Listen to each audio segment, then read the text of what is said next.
Hello, beautiful souls. My name is Sadhana, and welcome to my channel. Today we're going to have a look at Flora Healing and Flora Friends, just two of the decks in the Nature Inspired series by Rebecca LeFebvre. And towards the end of this video, I will also share with you Collective Wisdom, a new mini magazine about conscious, purposeful living inspired by nature, also created by Rebecca. What I have done here is take out 35 cards from Flora Healing and put them in the same order as the junior deck. We'll look at those side by side, and then we'll look at the remainder of the cards from Flora Healing. So the Flora Healing comes in a box. This is the boxed deck here, and it has 57 cards. The junior deck has 35 cards, and it comes wrapped in a paper band and cellophane. These are the title cards for each of the decks. And I'm just going to read what's on the back here. This is really beautiful. The Flora Healing deck has been lovingly crafted to encourage self-healing. The flowers and plants selected for this deck and the words written about each offer meaningful metaphors to heal the heart, mend the mind, and inspire the spirit. I believe that before we can manifest our dreams, we must do our work. Finding our essence or discovering who we were at the time of our birth and creating the person we aspire to be requires conscious awareness.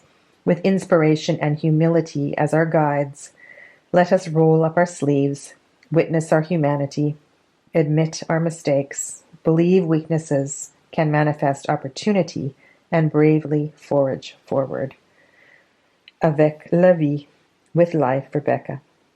This project is a collaboration with illustrations by Phoebe Hunt and watercolor design and inspirational words by Rebecca. In the junior deck, you have the plant name on the left and the keyword on the right. And in the Flora Healing, if you turn over the card, you can see the full plant name, the Latin name, a keyword, and then an inspirational message. And at the bottom of each card, you have the element that each plant is connected to. And we will read a few of these as we go through. And sometimes the keyword is different in the adult deck. And I think that's there to reflect the simplicity and the accessibility of the junior deck. And when I first saw the junior decks, I thought this is the most beautiful gift I could give to my children's teachers.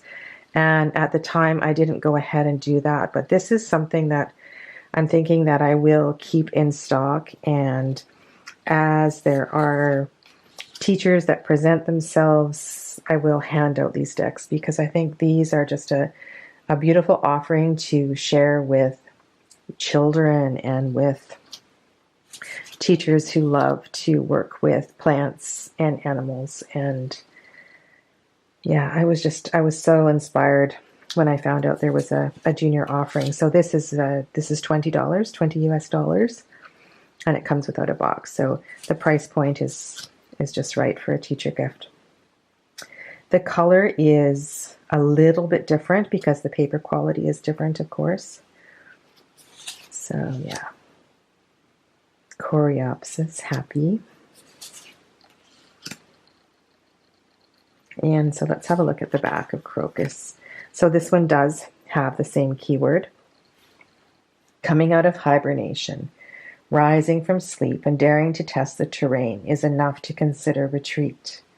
But like Crocus sativus, we are compelled by our ambition and will to survive. To take the first step is the hardest. It requires courage and conviction, a level of self-trust that we have the capacity to garner the tools we might need to tackle adversity and face any difficulty that might arise. Journeys are wrought with work, but packed with possibility.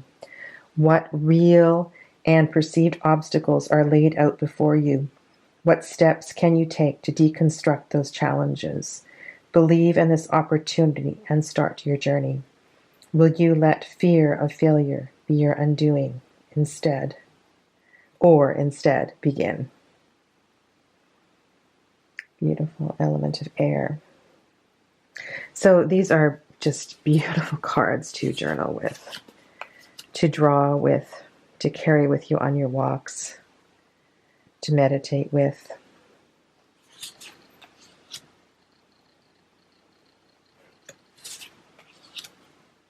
Of course, there had to be Dandelion.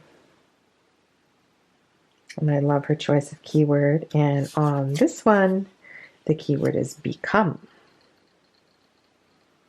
So slightly different on many of the cards, but the general meaning is similar. Dianthus.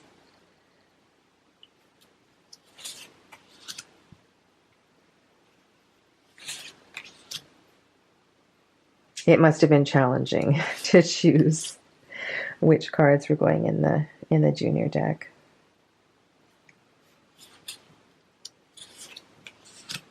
And I think it's really clever that the more durable paper was chosen for the junior deck.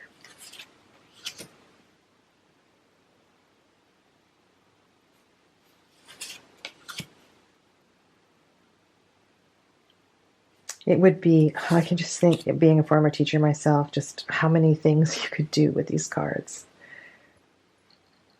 and how you could use them. Juniper.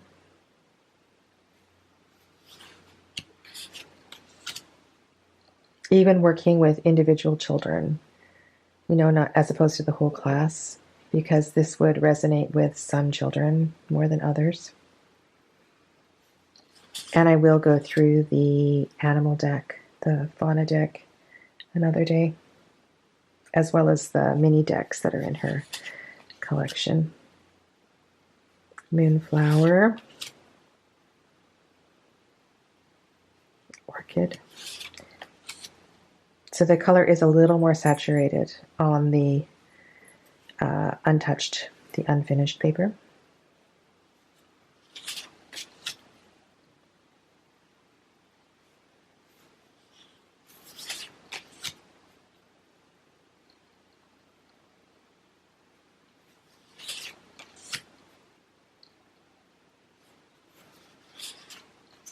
Sage.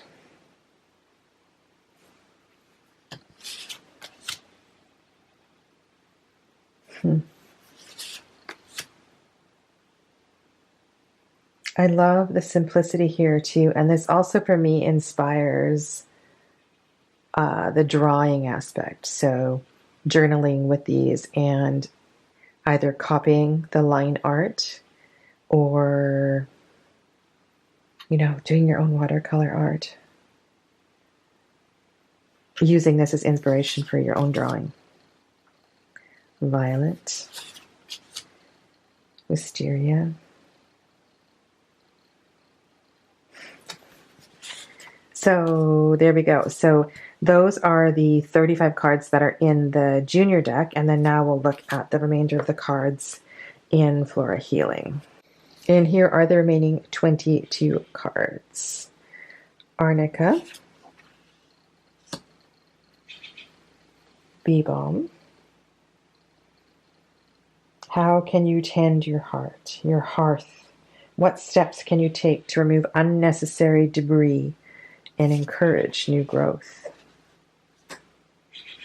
Bleeding Heart. Chanterelle. And like I've said in other plant deck videos, it's so important that the Latin name is there. It just really helps if the genus that you have in your local, or the species you have in your local area is a little bit different, then you can look that up and find out the Latin name, because the colors might be different, the plant might grow a little bit differently. And for me, that's been really useful in identifying some of the plants that I have on different Flora card decks. Love Delphinia. Elderberry grows abundantly where I am, as does foxglove. I wish I could figure out a way to bottle foxglove. I would love to figure out how to create a potion with this plant. Garlic, subterranean. Before you take this trek, what people can you call upon or resources can you access when you are ready to do your work? That's a really interesting keyword, subterranean. Ginkgo.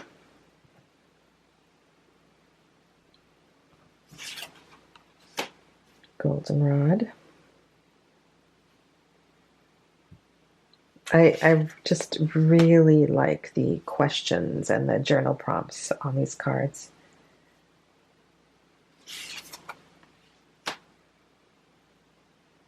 Ephemeral.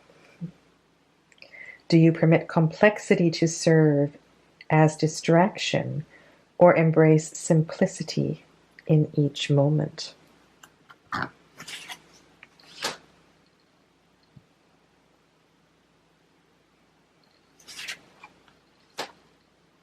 And also, if you have the Latin name and you know the plant by a different common name, then that will help to make sense of a deck, because a lot of these plants do have multiple common names.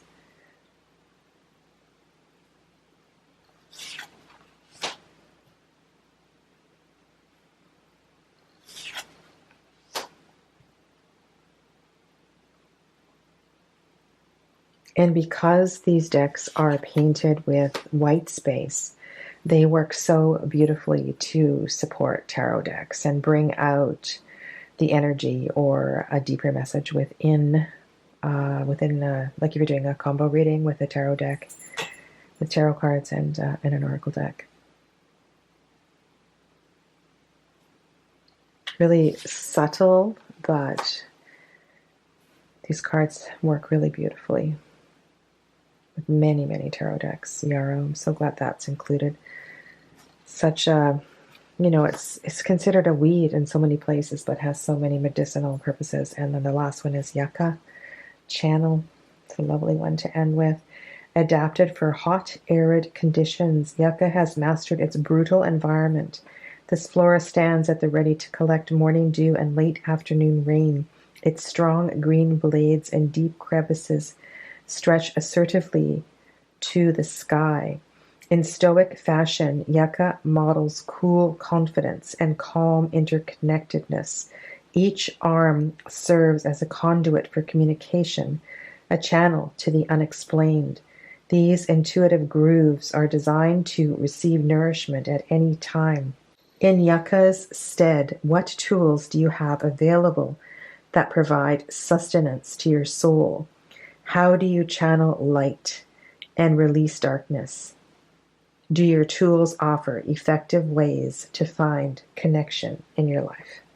In the element of earth, there are 11 cards with keywords such as discomfort, footing, subterranean, amend, self-sow. In the element of water, there are 12 cards with keywords such as waves, cleanse, tranquility, absorb, and reserves. In the element of fire, there are 11 cards with keywords such as achievement, wise energy, to make whole, immunity, convincing. And in the element of air, which is connected to the heart chakra, we have heart, light-hearted, unity. This works really well with the hexagram, the 3 chakras above and 3 chakras below. Rescue, channel. And in the element of ether, which Rebecca calls essence, we have inflorescence, Donquai, holly, truth. Ether, of course, being connected to the throat chakra, among other things, aptly named truth. Trillium Self-Care. The heart and soul of Trillium can be found in its rhizome. This subterranean stem stores the nutrients this flora needs for new growth in spring. Each flower produces only one seed case per season, a testament to its singular quality. Having learned the importance of rest and rehabilitation, Trillium reserves as a strong reminder that our essence is vital to our longevity. Climb. Decelerate. That's a great keyword. Wisteria. Wisteria is so magical. Always reminds me of a fairy garden with its silvery purple blossoms and rose. It's great that rose is here as well too. I don't know if you know, but I learned with my essential oil teachings that rose is the highest frequency. To have that placed here fits really nicely. And I love the keyword passion flower seed leaf. So these are the 57 cards in the boxed deck. As well, in the boxed deck, you receive this pamphlet, which has been updated to include her latest deck, Fantastic Being. So we have a little bit about the author, how to use the decks in contemplative writing, daily contemplation, intention setting, professional healing sessions, group therapy, personal growth, and then a little bit about this deck, Flora Inspirations, Flora Healing, as well as her latest deck, Fantastic Being, which I will show you in a subsequent video. I mentioned earlier that the paper was different. The cardstock was different in these two decks. On the left is the Flora Healing, the 57 card deck that has the descriptions and the meanings on the back of every single card. And on the right is the Junior Flora, which has nothing on the back. It's just the card backs. These are the card backs. And the paper. So this is a beautiful card. It's quite bendy, shuffles brilliantly, and it has that rose petal finish. And it is not sticky. I have quite a few decks with this rose petal finish, and this one doesn't stick together at all. So it's easy to fan out the cards and to shuffle the cards. This is an uncoated deck, and I imagine the choice in coatings and the choice in paper had to do not only with the design and creating the choice to make a border and a title at the bottom, but also this could perhaps be destroyed if it was in the hands of children because it is an uncoated paper. And I don't know if you can see through the light the textures, but it reminds me of handmade paper. And I'm going to show you how the two decks shuffle. I am a riffle shuffler, so I hope this doesn't upset anyone. So this is the beautiful uncoated deck. Lovely sound if you appreciate the sound of shuffling. And this is the other deck. So a much smaller deck, slightly larger cards. And you can also riffle shuffle this one really well. And it does. It's a little slow with the back bridge with the coating, but very easy to shuffle. So I just wanted to make sure that was abundantly clear. And then this is another copy of the deck here. This is how it comes packaged. So it does not come in a box. It has this cello wrapping, this cello band around it. I think I might have said a paper band earlier. And it has this title card on the front protecting it, as well as a title card on the back protecting it. And then this deck here on the left comes in this two-part box, this stand-up box. So that's the packaging and the paper quality. And here is the first issue of Collective Wisdom. This is a beautiful production. The paper is lovely. Full color photographs and gorgeous graphic design. illustrations by Phoebe Hunt, who did the illustrations in the deck we just looked at. And this is Rebecca, the creator of Flora Friends and Flora Inspiration, among other decks I will show you in the near future. What is ecotherapy? Hopes and dreams. And here's Rebecca's contribution here. Self-love. 6 ways to overcome adversity. Lean on someone, ask for help. How many times do we forget to do that? Beautiful photographs. And at the back you also get blank pages with journal prompts. So this really is a beautiful offering by Rebecca. And at the back here are all the contributors to the first issue. You may know some of these lovely souls. There's a photo of Phoebe there. So yeah, so thank you for joining me on this walkthrough of the Flora decks, and I will be posting the fauna decks shortly, as well as information about the mini decks and her latest deck, Fantastic Being. Stay well, my friends. Namaste.